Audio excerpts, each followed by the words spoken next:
Bolyai Rádió, Város Rádiója. A vonal túloldalán köszönhetem Nyirati Klára polgármesterasszonyt. Szervusz! Köszöntelek, Zsuzsi, és köszöntöm a kedves hallgatókat is. A Teáza polgármesterrel találkozási lehetőség fórum most már nem ismeretlen a lakosság számára. Járod a várost, tavaly is találkoztál többekkel, és az idei évben is ez folytatódik, ez a sorozat. Kiscsávolyban jártál március 20-án, a Malom utcában vártad az érdeklődőket és az észrevételeket Szekérné Dikán Edina helyi képviselővel és a hivatal szakembereivel. Milyen megkeresések érkeztek? Így van, és ez az idén már a második alkalom volt, mert a legelső az Újvárosban az MNAMK-nál zajlott 2 héttel ezelőtt. Hát ez kifejezetten jó időhöz kötődik ez a program, hiszen az emberek akkor szeretnek az utcán beszélgetni, hogyha egy kicsit legalább süt a nap. Úgyhogy igen, most legutóbb a Malom utcában voltunk, és nagyon pozitív volt a fogadtatás, mert hát Kiscsávoly azért eléggé elmaradott városrész volt. Az utóbbi 4 év során ott 4 új út is épült. Nem felújítás, hanem új út. És most is pontosan azért tettük a Malom utcába ezt a találkozó helyszínt, mert ott is megépült egy olyan utca, ami nagyon-nagyon régóta az ott élők vágya volt. Persze, tudom, hogy a Korsós utcát is fel kellene újítani, az is nagyon rossz állapotban van, tehát egyik lépésről a másikra haladhatunk csak. Egyébként azért azt nagyon büszkén elmondom, hogy az utóbbi 4 és fél év során pontosan 2-szer annyi utat építettünk Baján, mint a megelőző ciklusban.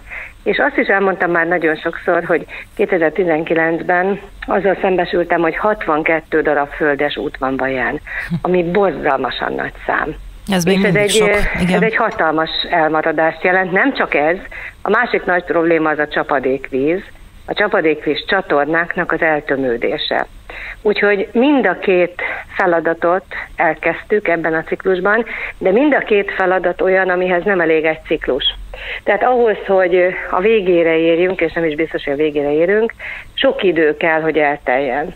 Azt gondolom, hogy ebben a tekintetben azért nagyobb fordulatra kapcsoltunk, tehát 2-szer annyi út épült, és a csatornahálózatot is elkezdtük kitisztítani, borzalmas, hogy milyen anyagok kerültek ki onnan. Nem csoda, hogy elönti a csapadékvíz a várost, sokszor teljesen átjárhatatlan volt a csatorna, nem folyt át a víz rajta, úgyhogy ebben is nagyot léptünk előre.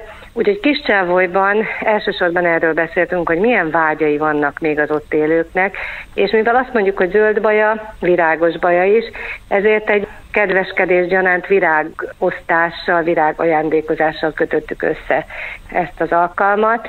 Ez a legközelebbi alkalommal is így lesz, hiszen a tavaszi meg az őszi virágosztás az azt jelenti, hogy a lakosság bevonásával szépül a város. Úgyhogy nagyon kedves fogadtatásban részesültünk, nagyon örültek az emberek a virágnak is, meg hát az elkészült utcáknak is. Azért azt hozzátenném még, hogy nagy szerepe van Szekérné Dikán Edinának, akiről az elmúlt 4 év során én azt a tapasztalatot szereztem, hogy rendkívül udvariasan, de nagyon kitartóan ostromolja a városvezetést, amikor arról van szó, hogy az ő körzetében készüljön el valami. Például játszóteret is épített a saját keretéből, szintén Kiscsávolyban. Várható, hogy most a tavaszi időszakban is valami nagyobb felújítás, így látványos is lesz? Igen, az elkövetkező időszakra nagyon sok építés jut, kerékpárutak. Erről már egyszer részletesebben beszéltünk, de egyébként meg közzé is fogok tenni egy táblázatot a közeljövőben, ami azt mutatja, hogy a 2024-es évre milyen felújítások jutnak. Szerencsére sok, méghozzá azért, mert olyan nagy szám az iparűzési adó, ami a város bevételét jelenti, ami még eddig soha nem volt. Tehát 4 milliárd folyt be a város kasszájába, és ezzel tervezünk a következő évben is. Ez az iparűzési adót jelenti, tehát az itteni vállalkozóknak az adóját, úgyhogy ezzel tudunk gazdálkodni. És ha már felújításokról beszélünk, és újításokról, a Jelki utca újabb szakasza újult meg, aszfalt burkolatot kapott. A Csók és a Jelki utca kereszteződésében hattátok át ünnepélyesen március 20-án ezt a szakaszt. Fontos. Ez is Kiscsávoly. Igen. Ez is Kiscsávoly. Ez is nagyon régi vágya volt már az ott élőknek, hiszen ez egy hosszú út, nagyon nagy forgalmat bonyolít, és a becsatlakozó, bekötő utakat is kiszolgálja ez a hosszú út, úgyhogy nagyon szép lett, 2 szakaszban épült meg egyébként, majdnem 200 millióból. Úgyhogy igen, átadtuk, sokan voltak kint, és sokan fejezték ki azt, hogy mennyire örülnek, és mennyire szükség volt már erre az utcára. Összesítve 196 millió forintos beruházásról van szó, és több mint 650 méteren újult meg a Jelki utca. Így van, így van. Egy zenei kitérő után innen folytatjuk a beszélgetést Nyirati Klára polgármester asszonnyal. Bolyai Rádió városrádiója. Folytatjuk a beszélgetést Nyirati Klára polgármester asszonnyal. Egy másik beruházás is, amit most itt az elmúlt időszakban figyelemmel kísérhetünk, ez az, hogy a Bácska Logisztik Kft. Még 2021-ben adta be a pályázatát egy fejlesztésre, és most ünnepélyes keretek között is átadhatták ezt a beruházást Baján. Te is jelen voltál. A Bácska Logisztik Kft. A Jánoshalmi úton lévő telephelyét 2,5 hektárral bővítette. Már 2022 őszén elkészült egy automata nagy teljesítményű üzemanyag töltőállomás, majd a teljes beruházást tavalyi év végén fejezték be a The Last House megnyitásával. Az étterem 154 fő egyidejű befogadására alkalmas, és tartozik hozzá egy 45 férőhelyes kültéri parkoló, valamint egy új elektromos autótöltő és egy gyermekjátszótér is. Több mint 600 millió forintból fejlődött tehát a Kft., és a fejlesztésnek köszönhetően még munkahelyeket is tudtak teremteni, összesen 18 új munkahely létesült. Jelentős beruházásról van szó. Igen, amikor én 2019-ben elfoglaltam a polgármesteri székemet, akkor azt tapasztaltam, hogy van egy ipari parkunk, ami, ha úgy fejezem ki, hogy Csipke Rózsika álmát alussza, akkor azt gondolom, hogy ez úgy mindenkinek azt jelenti, amit én is láttam, hogy itt-ott van benne egy-egy épület, egy-két vállalkozás, de egyébként nem bővül.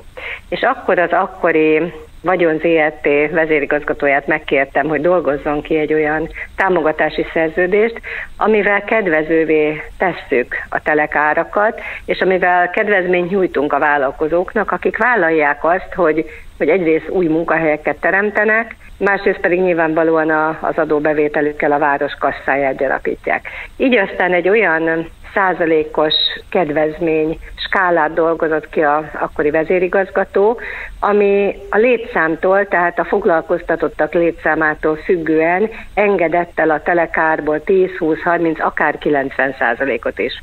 És ezáltal rendkívül vonzóvá vált az ipari park. De most ez önmagában nem lett volna elég, ehhez kellett az, hogy 2 út is megépüljön. Az egyik, az, ami egy 300 milliós pályázatból épült meg, és lehetővé tette azt, hogy a kamionos közlekedés is működjön az ipari parkban. A másik pedig egy 4 ágú csomópont, amit saját forrásból készítettünk el egy évvel később.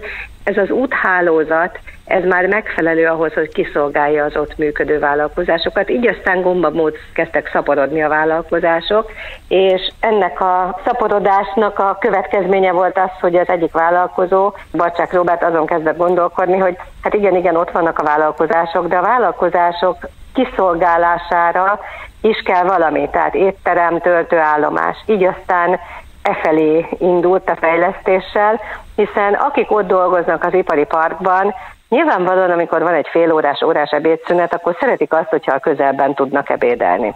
Meg hát nyilván az autótöltőállomás is ott kell, hogy legyen, úgyhogy így került sor aztán ezekre a beruházásokra. És most visszautalnék arra, amit az előbb mondtam, tehát hogy 4 milliárd az iparűzési adónk. Ez azért részben ebből is fakad, tehát abból, hogy az ipari parkba vállalkozások települtek. Ez 2 szempontból, 3 szempontból is jó, tehát egyrészt az új munkahelyek tekintetében, ha nem is 100-ával vagy 1000-ével jelennek meg új munkahelyek, de egy akkora városban, mint Baja, az is nagyon sokat számít, hogy 10, 20, 30, 50 új munkahely létesül. Minden számít, így van. Másrészt pedig azért az iparűzési adó gyakorlatilag az egyetlen olyan nagy bevételünk, miután ugye a súlyadót azt elvitte az állam, még a pandémia idején ezt vissza se kaptuk. Tehát az iparűzési adó az, amivel gazdálkodhatunk. Én ezt elsősorban útépítésre szeretem szánni, pont azért, mert ebben a tekintetben nagyon nagy elmaradásaink vannak. Nagyon boldog voltam, amikor erre az új beruházásra is sor került, és lassan-lassan betelik a az ipari park, úgyhogy gondolkodnunk kell, hogy hol legyen a következő ipari park. Hát igen, viszont azért ezek egy kellemes problémák, tehát hogyha ilyen nagy az érdeklődés. Gondok. Igen, így van. Azért ez mégiscsak más, hogyha ilyen nagy az érdeklődés, és ebből van bevétele is a városnak. Ismét zenélünk egy kicsit, majd folytatjuk a beszélgetést Nyirati Klára polgármester asszonnyal. Bolyai Rádió Városrádiója, folytatjuk a beszélgetést Nyirati Klára polgármester asszonnyal. Baja most egy felmérési adatban is szerepelt. Baja lett a legátláthatóbb vidéki város a K-Monitor felmérése alapján. Ezt hogy értékeltétek?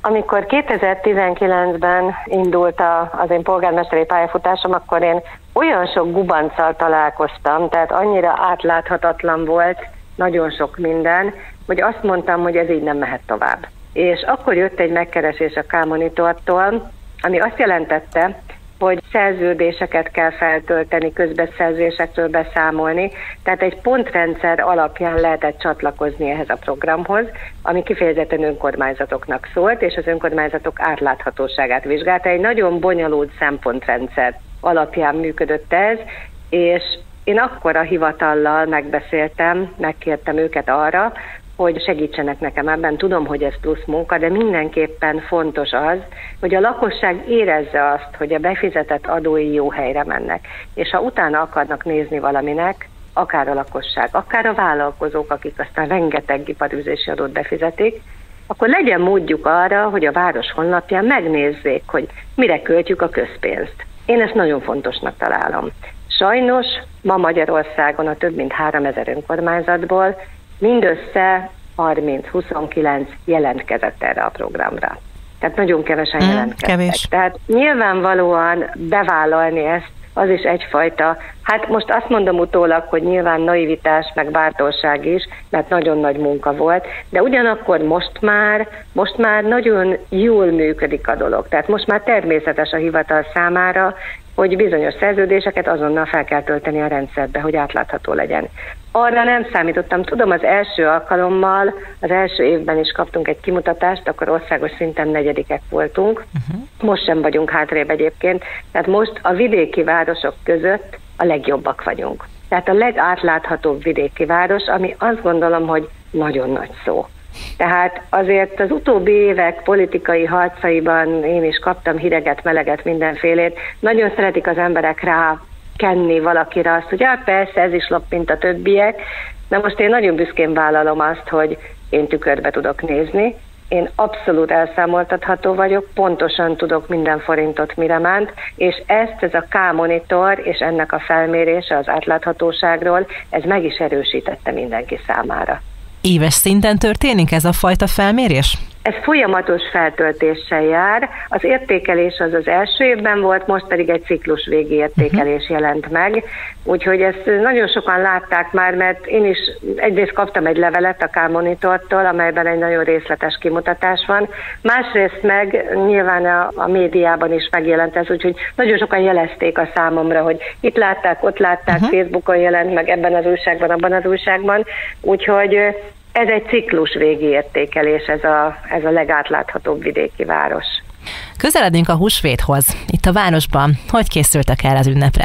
Hát a tojásfát azt mindenképpen feldíszítjük közösen és együtt, ahogy az már hagyománnyá vált, és egyébként meg azt gondolom, hogy nagyon nehéz élünk, főleg a kampány miatt. Ugye kiírta már a köztársasági elnök a választás időpontját, ez június 9-e, mindenki kampány üzemmódba kapcsolt, úgyhogy én a húsvéttel kapcsolatosan azt üzenem mindenkinek, hogy pihenjen mindenki, engedjen ki, legyen a családja körében, a barátai, a szerettei körében, és feledkezzen meg egy kicsit a nagyvilágról. Kicsit éljen a családnak, a nyugalomnak, a békességnek, ahogy egyébként ez mindig is kellene. Én a húsvétra való készüléstől azt várom, hogy egy picit ebből a körforgásból, ebből a mókuskerékből ki tudunk szakadni, ha nem is több, mint néhány napra. Köszönöm a beszélgetést, a tájékoztatást, és további jó munkát kívánok! Köszönöm szépen, szép hétvégét kívánok mindenkinek! Köszönöm szépen, Nyirati Klára polgármester asszonyt hallottuk.